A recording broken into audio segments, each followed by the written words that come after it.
Yeah, so questions. Thank you. I'm not familiar with this terminology, but what is meant by a consequential or consequentiality or consequential effect? What is the difference between a consequential and a causal effect? That I'm not a philosopher and I don't know, but the reason why we call it consequential is that we have neural activity and we can measure what we think is the consequence, which is behavior. And why? So one way would be to say that behavior is caused by neurons, and the other way is to say that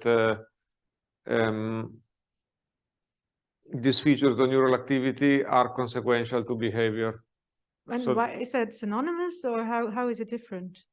I don't know if it's different. Maybe it's a bit related to this discussion that you had before about, I mean, sorry? About causation.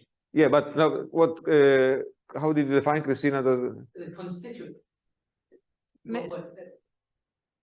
I mean, causal factors, you said. So, yeah, I mean, so to me, consequential looks like a weaker word for causality, in that, I mean, is not maybe, I don't know, you know. Yeah. I mean, it was interesting listening to, I don't know if you need the causation language in this particular case. Okay. Okay. Okay. Or one could think about, sorry.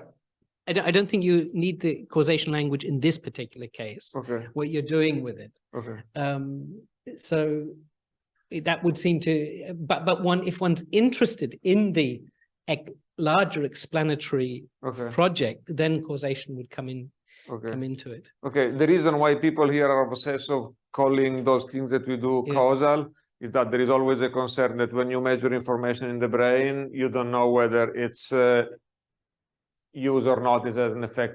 It could be that you have just beautiful things, but I don't know, it's an artifact, or it's a copy of the real cause, or maybe it's there, but it's lost somewhere because the brain is not able to take advantage of that.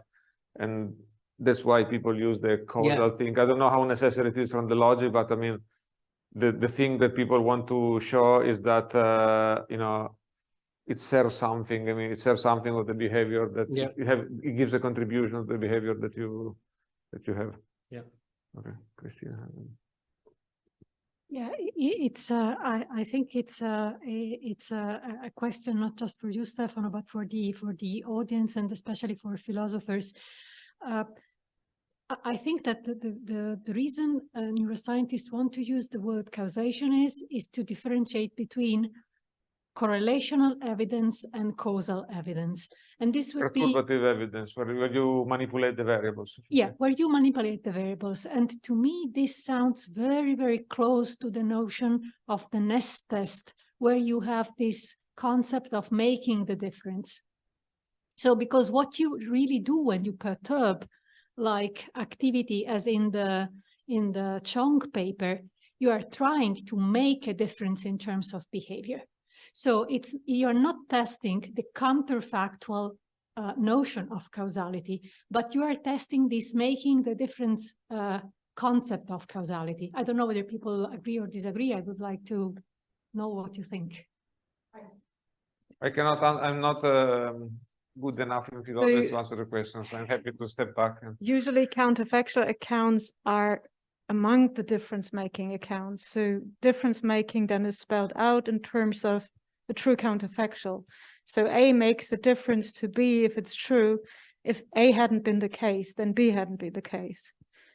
And this interventionist account that I was referring to and I wasn't explaining, it's maybe a variant of exactly this account. It just means if you would intervene into this, this would change this. And this means it's just saying this makes a difference to that. And so it's yeah, the counterfactual accounts are just I think Matthew mentioned this, semantics and possible worlds, blah, blah. This is a very philosophical, metaphysical interpretation, but interventionism is, so to speak, an empirical interpretation of difference making in terms of counterfactuals. Mm-hmm. But I would agree that this correlation versus causation, but I would think consequential is just a causal notion. Maybe what you mean here is the difference between the cause and a causal effect. So something consequential just means it's a causal influence on behavior, and the causal effect is what we, for some reasons, would call the cause. And maybe it's an explanatory difference, that the causal effect is what actually explains the behavior, and consequential maybe is just, well, a causal influence that might be not relevant for the explanation. That could be one interpretation. I don't know if it makes sense.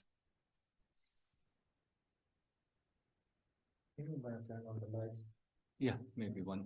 So I was also thinking consequential in your case. I mean, the way how you employ it, operationalize it intuitively could also just mean a correlation, right? I mean, you look which of the factors in terms of the signal correlations are most strongly correlated again with the behavioral and the behavioral output.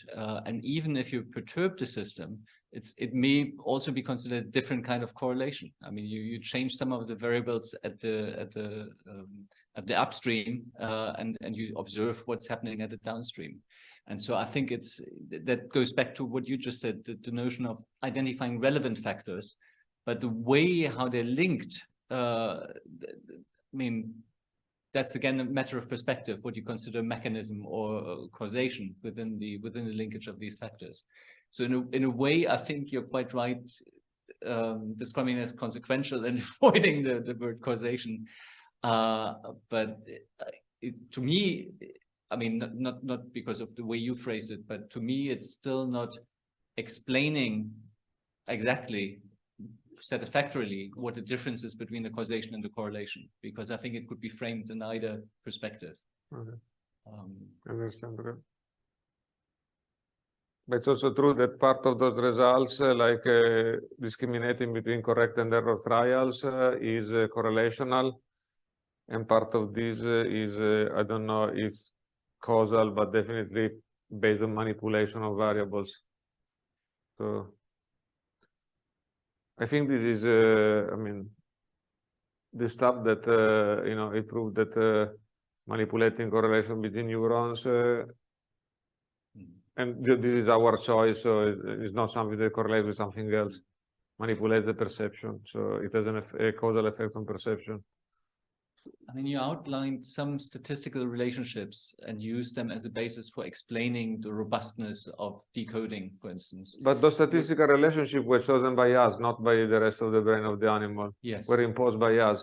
Yes. So yes. As far so as that was exactly my point. Would you consider that a mechanism, if we sort of put quotation marks?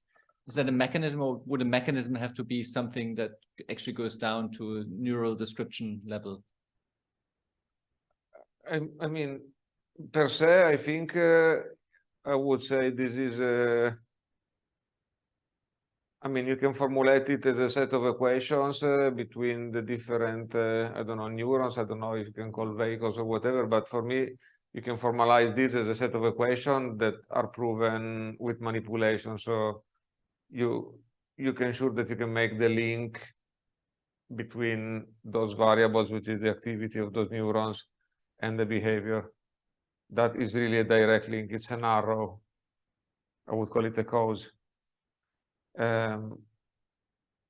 But then in terms of mechanism, I mean, you can do other experiments, and also some of my collaborators did in a paper that I didn't participate with, to try to map those patterns of correlated activity to downstream activity in other regions. And also we did models, so somehow you can link them to mechanism, in that you can make computational models that formulate these in terms of biophysical variables, and link these, I don't know, to the integration time constant of neurons.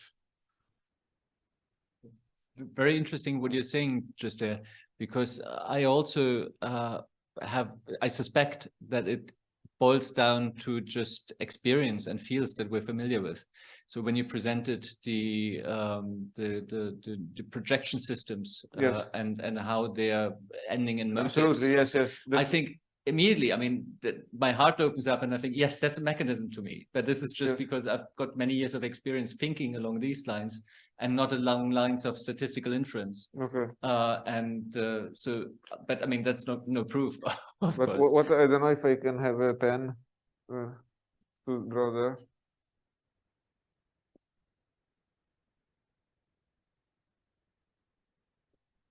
So in my understanding, what we can do, I mean, so those are the neurons that we manipulate, and this is the choice, the behavioral report. And when we observe this and this by recording, you assume that the correlations that you compute are because of this arrow. But it could be that you have something like this, and there is no arrow. If you determine the activity of the neurons, if we write it with blue light, this is gone, because we decide. And so that's the reasoning we do. I don't know how to express it in causal terms, but I mean. So you need to prove that they have a common code. No, that there is a direct arrow from this to this.